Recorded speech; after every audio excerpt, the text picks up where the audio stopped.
গ্রামবাসী বৃন্দকে, যাত্রা মোদী দর্শক বৃন্দকে প্লান সবুজ সংঘের পক্ষ থেকে জানাই আন্তরিক প্রীতি, শুভেচ্ছা, ভালোবাসা, নমস্কার। পরম পুরুষ যুবমতে ঠাকুর শ্রী শ্রী রামকৃষ্ণ পরমহংসদেবের আশীর্বাদ মাথায় নিয়ে জগৎ জননী শ্রী শ্রী সারদা মাতা ও যুব নায়ক স্বামী বিবেকানন্দের আতুল চরণে ভক্তি পূর্বার্ঘ অর্জন করে নাট্যাচার্য গিরিশ ঘোষের নাট্য দর্শককে পাথর করে সম্মুখস্থ বাবা বল্লেশ্বর, বাবা ধর্মরাজ, বাবা গোপীনাথ, মা চণ্ডী ও বাগদেবী মা সরস্বতীর পাদ পদে প্রণাম নিবেদন করে শুরু করতে চলেছে এক অশ্রু সজল সামাজিক যাত্রা পালা। বোমা ভগবান বোকা শয়তান। না না সৈনিক, এরও তুমি ওকে বারবার প্রশ্রয় দিও না। তুমি আজ এমন উত্তেজিত হয়েও না গো। ঠাকুরপো ছেলে মানুষ, না বুঝে ভুল একটা হয়তো করে ফেলেছে। তুমি দেখো, তুমি একটু ওকে বুঝিয়ে বললেই। অনেক বুঝেছি সৈনিক, অনেক বুঝেছি, কিন্তু কোনো কাজ হয়নি। কোম্পানির তহবিল থেকে হাজার হাজার টাকা চুরি করে রাস্তাটা জুয়া রেসে উড়িয়ে দিয়েছে। সর্বনাশ! তার তহবিল থেকে টাকা নেওয়া বন্ধ করে দেওয়াই গোপনে লরিতে বিষ থেকে ধরাও পড়েছে। হ্যাঁ গো, সে কি ঠাকুরপো নিজের জিনিস চুরি করেছে? তার শাস্তিও আমি দিয়েছি। আজ থেকে আমার লড়ে গেরবে ঢোকার ফ্যাক্টরিতে ঢুকতে দেবে না। কিন্তু একই সৈনিক, আজ এত অপরূপ সাজে সাজার কারণটা কি জানতে পারো? তোমাদের যে কিছুই খেয়াল থাকে না। আরে বাবা, আজ যে আমাদের বিবাহ বার্ষিকী। সরি সৈনিক, সরি, আমার একদম খেয়াল ছিল না। আগে জানলে বড় হোস্টেল থেকে আনিয়ে না আজকে সুন্দর। না গো না, ছেলের পড়াশোনার ক্ষতি করে আমরা কখনো বিবাহ বার্ষিকী পার্টি আনন্দ উপভোগ করতে চাই না। এটা আমাদের ব্যক্তিগত আনন্দের দিন। আমার ভুল হচ্ছে, ভীষণ ভুল হয়ে গেছে সৈনিক। আজকের দিনে তোমাকে একটা উপহার দেওয়ার উচিত ছিল। আমার না ভীষণ ভুল হয়ে গেছে। তোমার ভুল হলেও আমার কিন্তু ভুল হয়নি দাদা। আর তাই তো তোমাদের বিবাহ বার্ষিকীর এই বিশেষ দিনে আমি তোমাদের জন্য এনেছি এই বিশেষ মূল্যবান। নাও নাও নাও, ধরো। আরে রাস্তাটা কাণ্ড দেখেছো? তোকে আবার এত সব কে করতে বলেছে? ওগো, আমি তোমাকে বলেছিলাম না, তুমি দেখে নিও, ঠাকুরপো ঠিক বদলে একদিন আরে যাবে। আমি তো তাই চেয়েছিলাম সৈনিক। দেখো না আমাদের জন্য কি উপহারটাই না এনেছে। হ্যাঁ হ্যাঁ, আমি দেখি দেখি। এ কি? এ তো একটা থান। টুকরো ওই আড়াই হাত ছাড়া কানের টুকরো পরিয়ে তোমাকে যখন চতুর্দোলায় চড়িয়ে শ্মশান যাত্রায় নিয়ে যাওয়া হবে, তখন কিন্তু বৌদিকে ওই সাজিয়ে তোমাকে সাজতে হবে দাদা। এটাই হলো আমার দেওয়া আজকে তোমাদেরকে বিশেষ উপহার।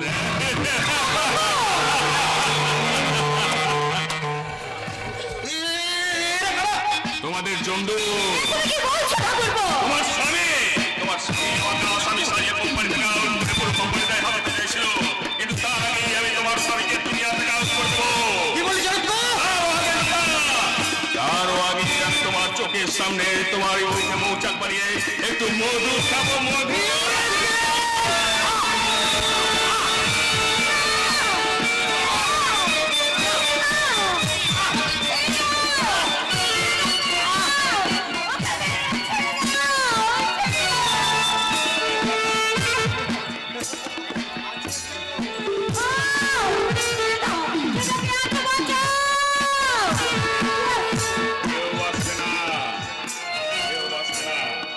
একদম শেষ করে দে শয়তানটাকে।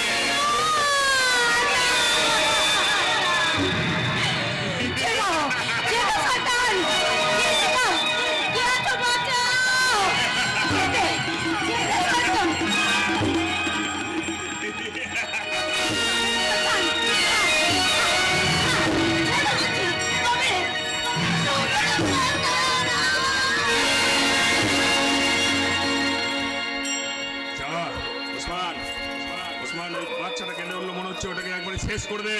ठीक है मालिक, वो बादशाह का रोना हम बिल्कुल बंद करिए देबे। কালুয়া, ওই শালিকেও একবার যাতে জানে খতম করে দে। ওই শালি যদি জিন্দা থাকে তাহলে কিন্তু আমি তোকে জানে শেষ করে দেবো। ঠিক আছে ওস্তাদ।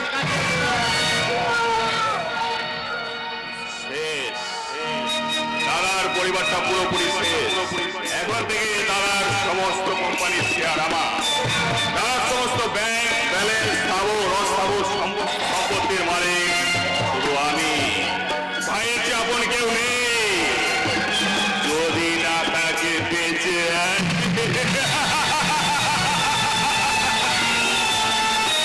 আছে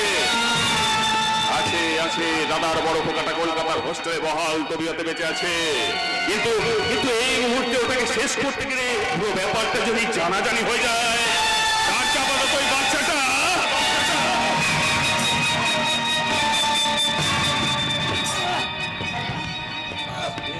কি বেঁচে উঠেছে নাকি?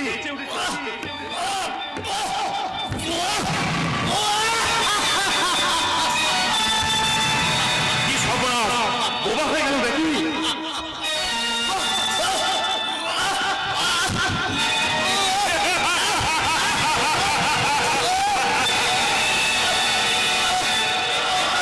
ভগবান মুখার্জি, আর আমি তোমাকে মরার উপর খাড়ার খা দেব না। তুমিও বেঁচে থাকবে আর তোমার প্রথম সন্তানটাও বেঁচে থাকবে, তবে সে বাঁচা হবে তোমার মৃত্যুর থেকেও যন্ত্রণা।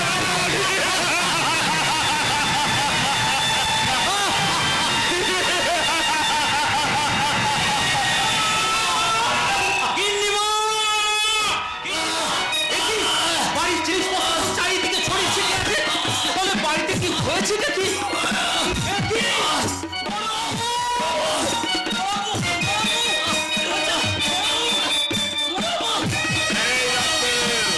এদিকে আয়।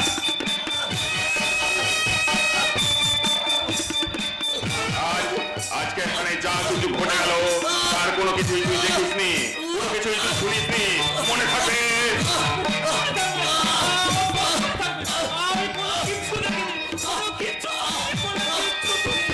কাল থেকে সবাই জানবে তোর বৌদিমণি গর্ভবতীর সঙ্গে পালিয়ে গেছে, আর সেই শোকে তোর বড়বাবু বাস শক্তি হারিয়ে বোবা হয়ে গেছে। কি হয়ে গেছে? বোবা হয়ে গেছে, বোবা। বোবা হয়ে গেছে, বোবা।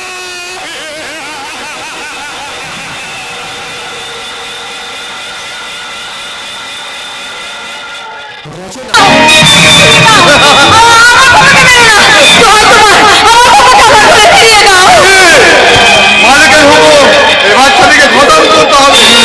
আমি এই বাচ্চাটিকে নদীর পানিতে ছুঁড়ে দেবো।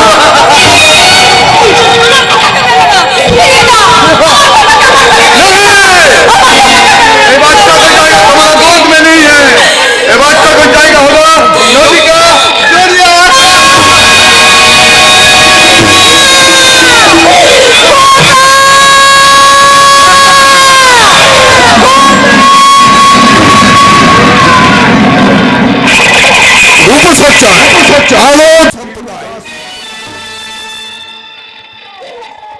নেপথ্য সঙ্গীতে গৌতম সিং, সুধীধর কাশীরায় রায়, তপন দেশ, মঞ্চ সজ্জায় রামকৃষ্ণ ডেকোরেটার্স, মিঠাপুর, আলোক সজ্জায় লোকনাথ লাইট, ইনকোডা, পুষ্প ডেকোরেটস, মহাপ্রভু নার্সারি, ইনকোডা। কাঁদিস নে মা, কাঁদিস নে। ওই সব এই সত্য মাতৃহারা 5 মাসের শিশু কন্যাকে আমি কেমন করে বাঁচাবো? মায়ের দুধ ছাড়া কি খাইয়ে পেট ভরাবো আমি এই মেয়েটা? বলে দাও ঠাকুর, তুমি বলে দাও।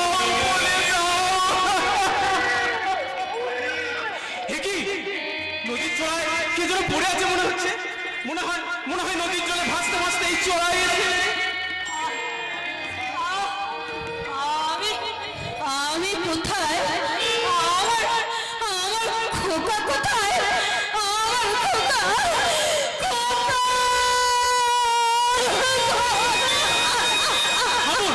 এরকম অস্বাভাবিক আচরণ করছেন কেন? কে আপনি? আমি কোথায় আপনার খোকা? হারিয়ে গেছে বাবু, হারিয়ে গেছে। হারিয়ে গেছে? হ্যাঁ বাবু, আজ আমার সব কিছু ভাগ্যের